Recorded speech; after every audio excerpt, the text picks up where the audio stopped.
Hey guys, what's up? Welcome back here to today's edition of the Fishing Teacher, and really appreciate you guys swinging by the channel to spend some time with me on the video. Guys, today I want to talk about frog fishing, but I want to sort of pose also the question, it's like, why don't you hear much about frog fishing anymore? It's like, it used to be 15 or 20 years ago, frog fishing was a big deal. You heard people winning tournaments on it. You know, you hear guys like Dean Rojas, if you guys know who he is, that dominated on frogs. But you just don't hear that much about frog fishing anymore. So I sort of want to give you guys my opinion on it. And also I want to talk about the situational periods of the year where frogs really work good, because I think that's one of the reasons a lot of people may struggle with them is they don't fish them at the right time and the right conditions. So we're going to go over that in today's video.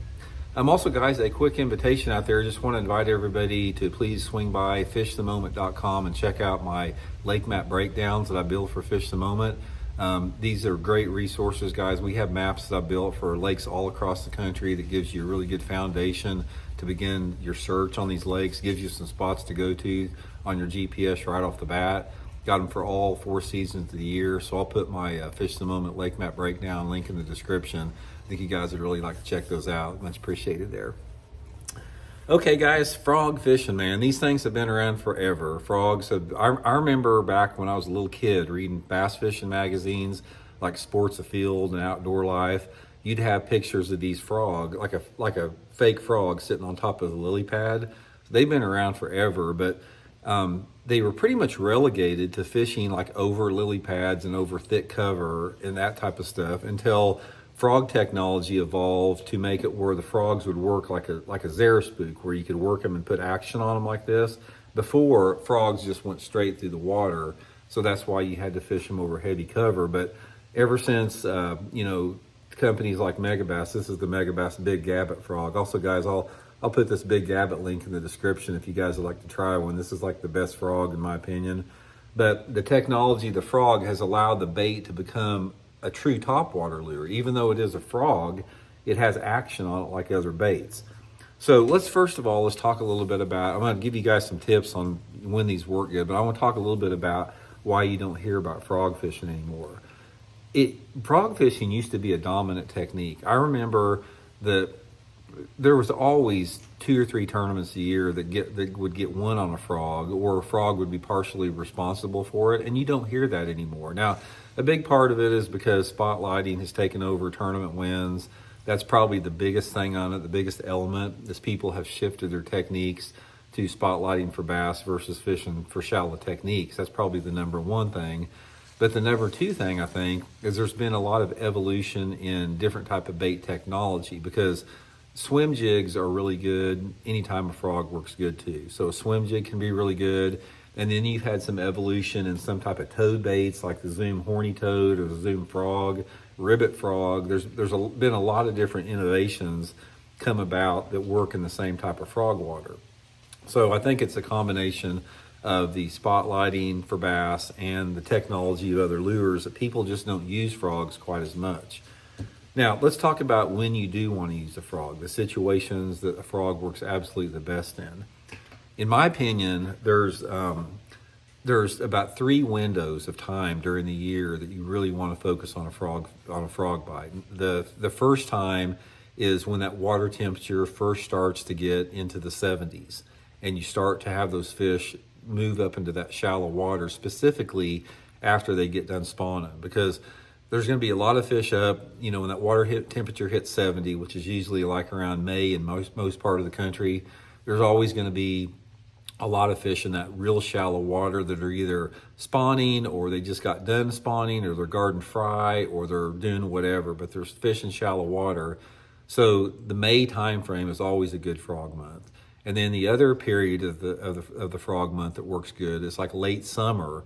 Now that's a little bit different bite, because in the spring, they're just all over the place. You might go into a cove and catch them down an entire cove, but in the late summer, it's all about shade. And one of the best techniques and ways to catch them in the late summer is you run areas that have like overhanging trees or boat docks where you skip that frog back underneath the shade. And that's a really, really good way to catch them, because a lot of times since this frog, it works like a topwater like that, it looks like it's some type of an injured prey. A lot of bass are up there eating bluegill. and they hang in shade most of the time. So shade pockets are really good in late summer. And the third window is sort of like right now. We're at the time of filming this video, we're in mid-October. Mid-October is another really good time to fish a frog because, again, you have another migration of those fish start to move shallow. Same as in the springtime of the year. They come up to feed. They're feeding more on shad this time of year. And you have a larger percentage of the fish that get in less than 3 foot of water in the month of October. And in October, sort of like the springtime of the year, you can catch them on any type of bank, sunny bank, cloudy bank, catch them around rock, lay down tree, lily pad, whatever the cover may be in the lake. So those are the 3 windows of time that a frog really works good. The third element I'll give you guys with the frog that really need to focus on is the color of a frog. Now there's 2 primary colors that I like. It's either some type of a dark one like this or a white one of the 2. And normally if it's if your light intensities are a little bit brighter, say you got a sunny day or a partly cloudy day, and if your water clarities are a little bit more on the clean side, like your water visibilities are sort of in that 2.5 foot range or greater of visibility, along with those little bit brighter conditions, you'll find out that the darker frog like this works a little bit better. But if you have a day where the water's more off-colored or it's low light conditions, it's raining, it's cloudy, a white is a really good color to use. It stands out a little bit more. And also, it's the same when you're fishing around vegetation. If you're fishing around vegetation like lily pads or grass that have a little bit more color to it, white's going to be better, and the dark colors are going to be better on the little bit cleaner color under that vegetation.